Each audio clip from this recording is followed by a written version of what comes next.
Alright, I hope everybody can see that okay. Got a bucket over here, black bucket with plaster of Paris in it and some water. We got some aluminum foil on top of our skull here. And this isn't the complete jacket, but what this is a protective build jacket. You know, like I said, dadgum cattle will come walking up on this. Like I was talking about earlier too, I'm not sure if what's going on, but the vertebrae, you know, the end of the skull is here, runs all the way back down through here, and the vertebrae start articulating, and they go right back into the embankment.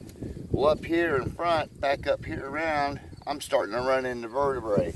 So it more than likely, like most sardines you find, a lot of times they're just curled up. You know how like a lot of critters, when they pass away, they just, you know, they curl up. So I think that's what we're running into, big vertebrae up here and another one there. I think, actually, what's all the way up here in the front is the superior occipital, and I can't remember, there's another little bone that goes right in there. It's the one that's right off the back of the cranium. So what we got here is we got our plaster in here. When you come out here and do this, you want burlap like this, already cutting the strips. You don't want to be cutting the stuff out here in the wind and the grass and the weeds and the whole yuck. It's impossible.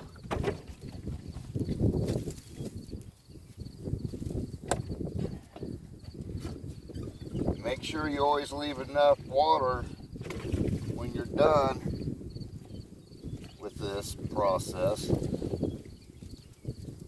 to wipe the plaster off your hands and arms.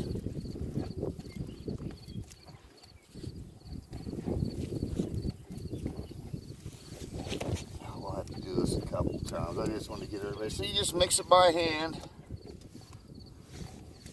Hope we can all see this over here. Mix it by hand.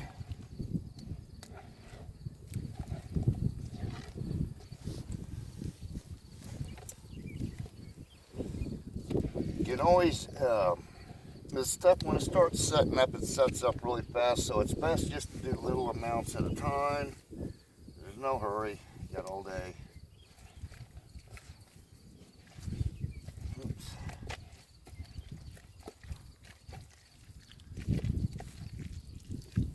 Yes, it's extremely messy.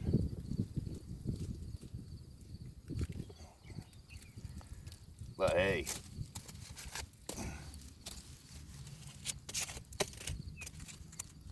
this is the best way to keep your fossil protected. Like this. I've been doing it for a long time. You can work this out like that.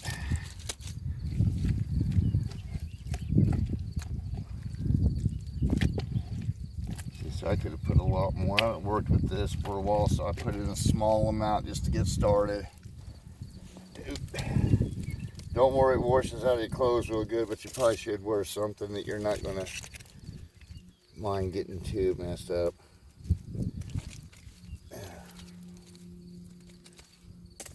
These other rocks down. Like I said, this is not the complete jacket. This is just a temporary cover, you know, for the evening. Keep rain and critters from walking on. There's deer out here too, all curious animals.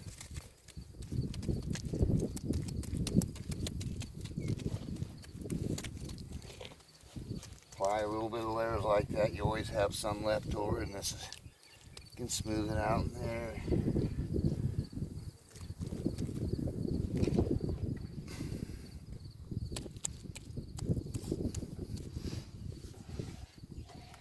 The idea is just to get this somewhat secure for the evening.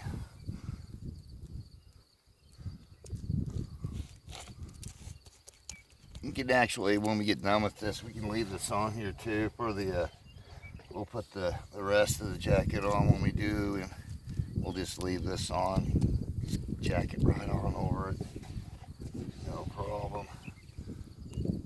Okay, so I took this just a little bit. Now see, it's pretty messy. Alright. About that much.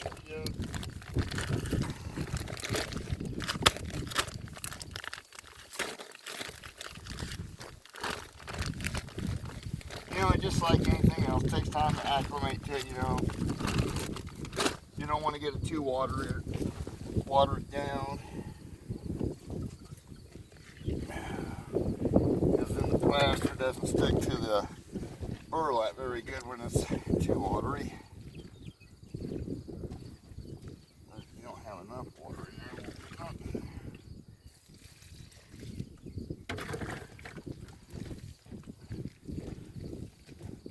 some people will use an exact amount every time. It's up to, you know, it's all up to your discretion. A couple different ways to skin the cat, you know.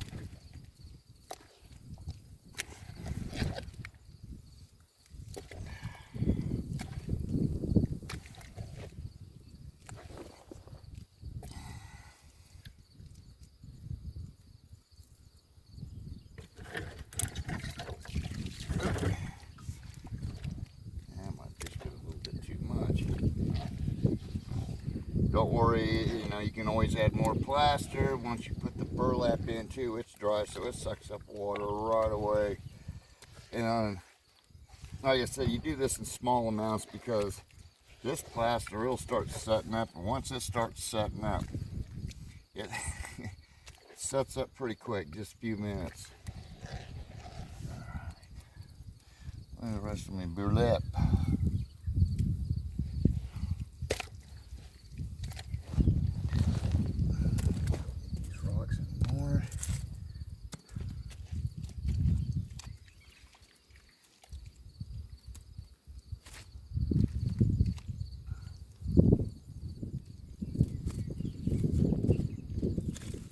It's actually a lot of fun.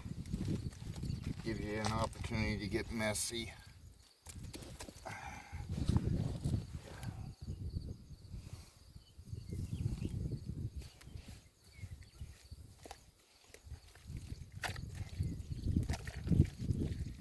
Squishing around in there doesn't have to be perfect.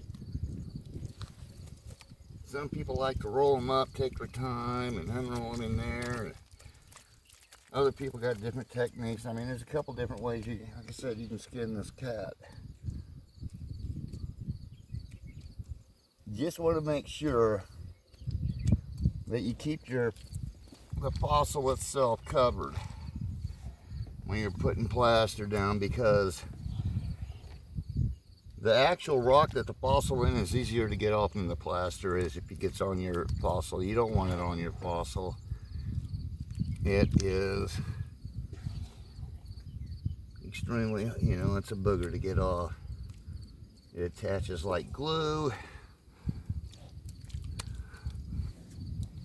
Yeah. See, so now we got kind of a nice little coat going on here.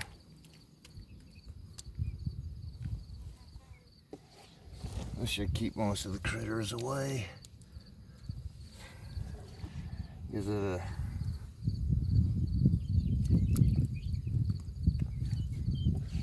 this will dry in 15-20 minutes. This will be dry.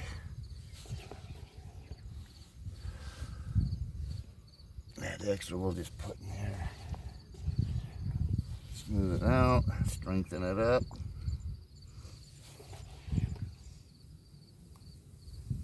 Muscle tone and skeletal girth, Dan Aykroyd would say. You can use newspaper too if you don't have aluminum foil to cover up the fossil. Just kind of wet it down so it gets, you know, gets in, you know, most of the cracks. You know, you want kind of a good tight fit for your jacket when you're putting it together so it holds everything in place. This is the whole idea. What we're doing here is when we get done with this and we dig this out, we have to flip it upside down, so without it falling out from underneath. I'll show you how to do that. And then once it's upside down, you can take it into the lab and work on it, and that's how that. All right.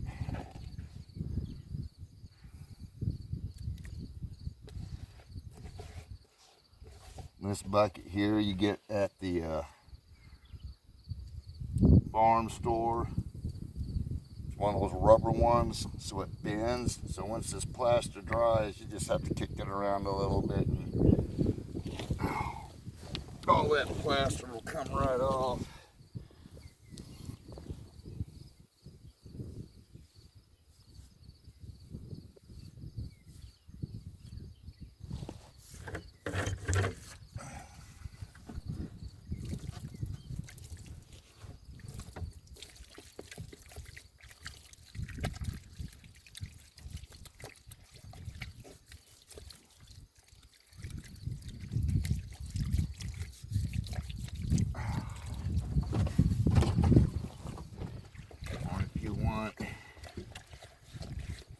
That's washed out right away usually, but it's wet, wet.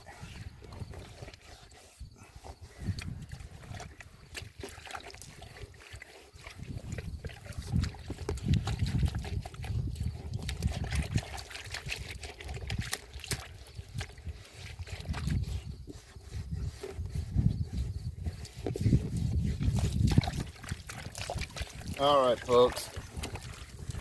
Thanks for watching. Hope I didn't bore you guys too bad. Kind of monotonous stuff, but it's nice. Great office. Thanks for watching.